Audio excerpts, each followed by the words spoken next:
Hey guys, let's give it up for Conor McGregor, guys. What an absolute animal. When he was in here, he kept trying to say, I was trying to call a fight, and he came out from the fight off. Hey, but you guys are lucky, because they're going to be a Holloway versus McGregor 3 now. Let's get this fucking money, boys! I understand that you'd like to see a rematch. Look, the fight never really had a chance to get going. He threw a jumping roundhouse kick in the beginning of the first round, and it looks like he landed funny on his right knee, blew it out immediately. Let's take a look at it. So this is the beginning of the fight. Historically, you've always said you never encourage a fighter to retire unless you're really taking a lot of punishment. But when you see Conor, who is suffering injury after injury, obviously the leg break and then the broken toe, and now what looks to be a potential ACL one, at what point do you think that maybe you should listen to your body and call it a day? Yeah, I mean that's exactly. I do feel that way, but it's the guys that start saying, I've been thinking about retiring, and the minute you start talking or thinking about retiring, you absolutely, positively should. I haven't heard that from him yet, but he hasn't spoke publicly yet. We'll see what he has to say. I don't know. We'll see how this whole thing plays out. There's a lot of unanswered questions right now that will play out over the next several days, and that's why I don't come into these things and start talking about the future. I don't know. No, I can't even watch it back. No.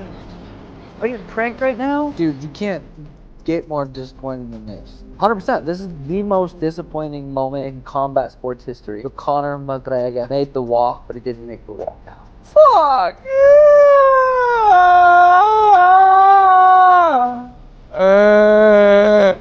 Oh, the Yuri fight was pretty disappointing. But this one is way more. On hype coming into it. Conor did so much media. I think the gate for this event was about $25 to $30 million. 170-pound bout. I had Max Holloway win this just because Max Holloway's been in the paint, but Max didn't have to lift a finger in order to win this fight because Conor suffered a knee injury. Now, a lot of people might think, he was hurt before he came in there, and he might have been hurt before he came in there. There's so many athletes. This is mixed martial arts. In mixed martial arts, it's not just boxing. You have to cover boxing, kickboxing, Muay Thai, submission wrestling, jiu-jitsu. When you do all of that, there is a potential that you get injured before the event, right? So, but Four shots. We got Conor. Four Joe shots? for 4 shots and a taser in the foot. This is gonna hurt. Jeez. No! Broke his stick. Oh, Conor! I swear to God, that right leg bent on him.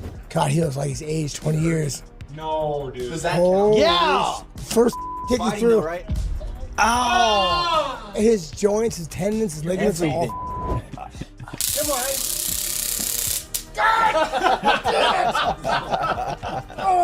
Okay, you.